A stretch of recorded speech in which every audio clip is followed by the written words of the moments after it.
Moon Girl and Devil Dinosaur. Today I'm going to talk about the banned or shelved, I guess is how they want me to talk about this, Moon Girl and Devil Dinosaur episode called The Gatekeeper. Disney decided to shelve this episode from Disney Channel, and it has no real release date on Disney Plus as far as I am aware, but it leaked, and so we're able to see it. During this video, there will be no clips of it because I don't want to deal with Disney's lawyers, and I can't really just cut to something else because that would be not really work. So I might have pictures of the comic or something, or I'll just not do that and you just watch me. I'm sure I'm just as beautiful as the amazing animation of Moon Girl.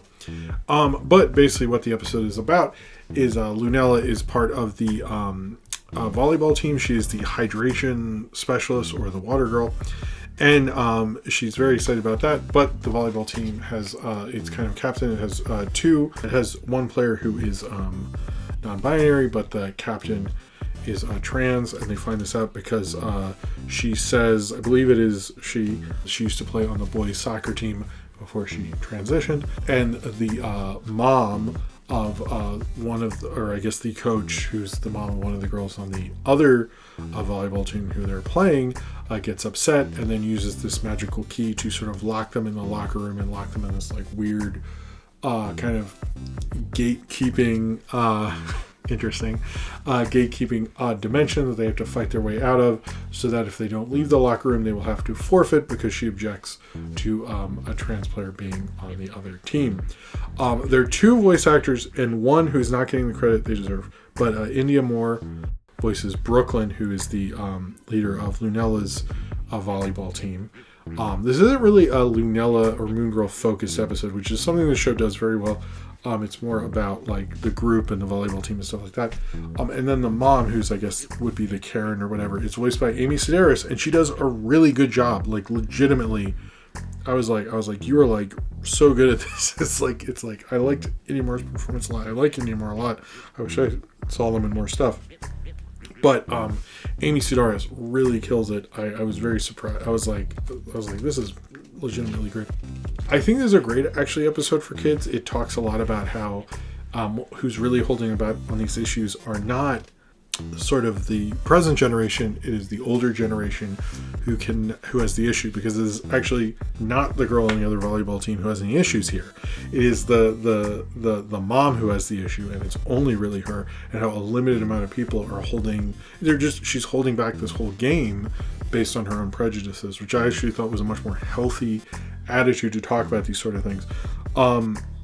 I really liked how, when I grew up with Marvel Comics, and I grew up with particularly like New Mutants, and which I've talked about a few times, and X-Men and things like that, they would pretty blatantly talk about these issues, and it might be a little much to some people, but I think it is a really good way to explain to kids like some of these issues and show like how this is like holding, and how frustrating it is, and how people feel you should only be in a certain little box and stuff like that, which I think is much more of a trait that's placed on an older generation than a newer one who's accepting and wanting to change things, whereas this mom doesn't want to. And I thought that it was actually a really wonderful animated episode. I love the animation in the show. One thing I hate about kids animation presently is it just sort of looks like a sitcom, and I understand for cost cutting measures and Hanna-Barbera's influence and all those things, it's just like the same background and limited animation, and there's way too many episodes and it all looks the same and stuff. But God, the show is so alive. Like every time I watch it,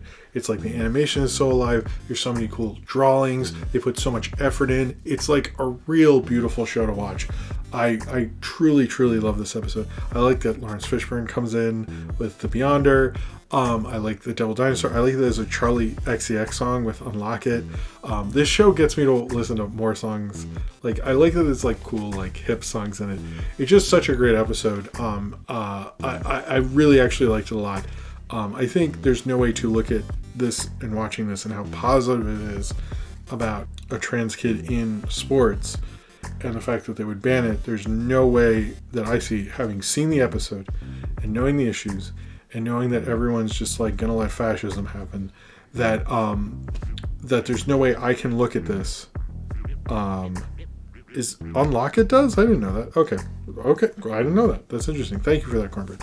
I didn't know that it features two trans artists. That's amazing. There's no way to look at this and not see Disney as transphobic by holding this back from children to be able to see this. This is absolutely positive. It's absolutely about acceptance.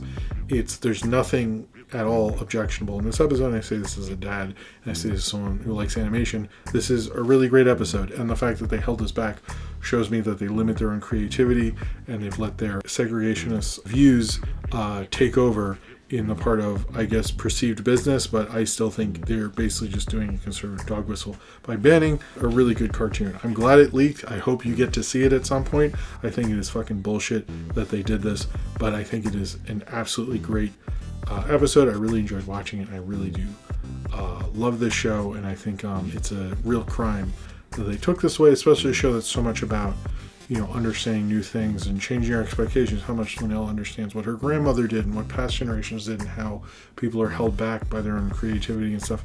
And it fits so well in what the show is, and it's so much like when Marvel writes these stories. It was absolutely appropriate, and it's probably one of my favorite superhero things I've seen, especially for kids.